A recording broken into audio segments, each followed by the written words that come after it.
Allez, c'est parti.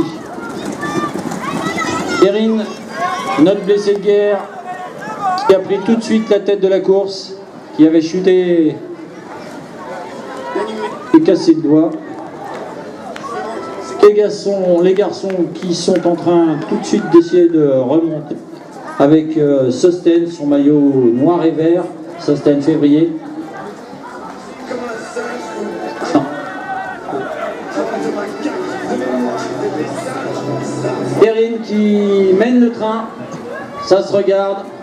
Les garçons qui essayent de remonter par l'extérieur, Sosten qui a fait le boulot, qui est maintenant en tête, qui est dans les 5 premiers. Voilà, mais là on a tout de suite le dossard 116 qui lui ne se pose pas de questions et qui, avec Hugo Stinus, qui en a mis une. Ça a donné des idées tout à l'heure chez les poussins. On a vu qu'il y avait eu un trou et il avait été au bout. Et bien là, c'est la même chose. On a essayé, mais Erin est décidé à ne pas laisser partir et à ne pas laisser gagner un garçon. Qui va gagner de chez les garçons ou de chez les filles? On a de l'an des vents aussi Candice Digabel qui est là, qui se retrouve aussi aux avant-postes, tête de la course. On a aussi Guingamp qui se replace, Le Groll,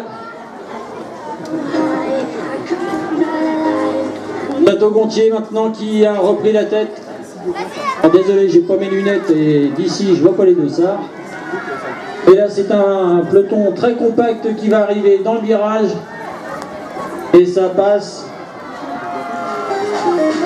Voilà, alors maintenant c'est les garçons. Hein. Les garçons qui ont repris la tête avec le dossard 124, Raphaël Dalrac, pardon. Et on a aussi Nolan Métro, bien calé, qui prend le relais, et Sosten maintenant. Tandis que Le Groll vient s'intercaler, et nous avons Candice. Ça roule tranquille, a priori on s'observe et on va régler le sprint en sprinter. On prépare un coup de canon qui sera donné par une fille ou par un garçon. Nous allons arriver à 5 tours de l'arrivée. Nolan toujours en tête, Sosten dans la roue.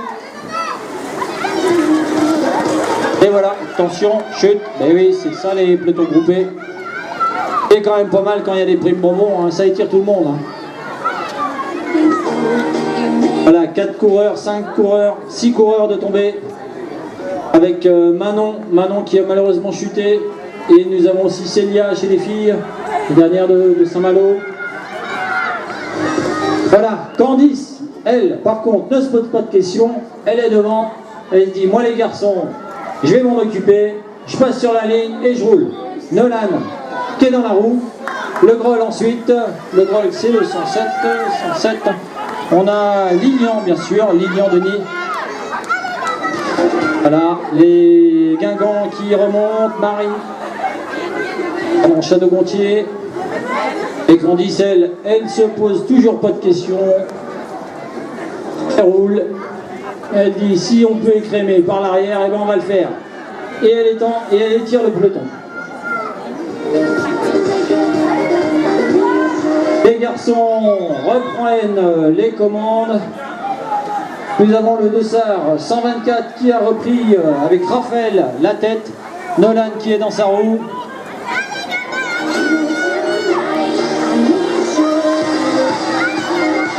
Et on a Sosten qui revient gratter des places et qui est aux avant-postes maintenant. À la 3e place, casque vert. Opéra, mais Candice, ce billet. Eh les garçons, ça va pas se passer comme ça. Je me recale, je me remets 2e.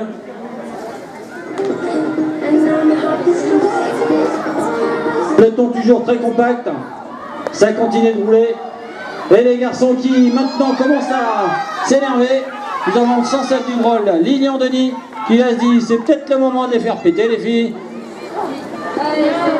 On a toujours le 124 Raphaël qui est dans la roue et Nolan derrière. Mais attention, les filles sont en embuscade.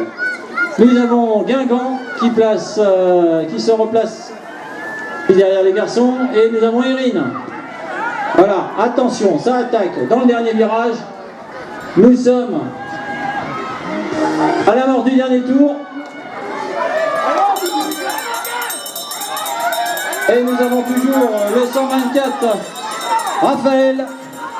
Raphaël qui mène. Nolan dans la roue.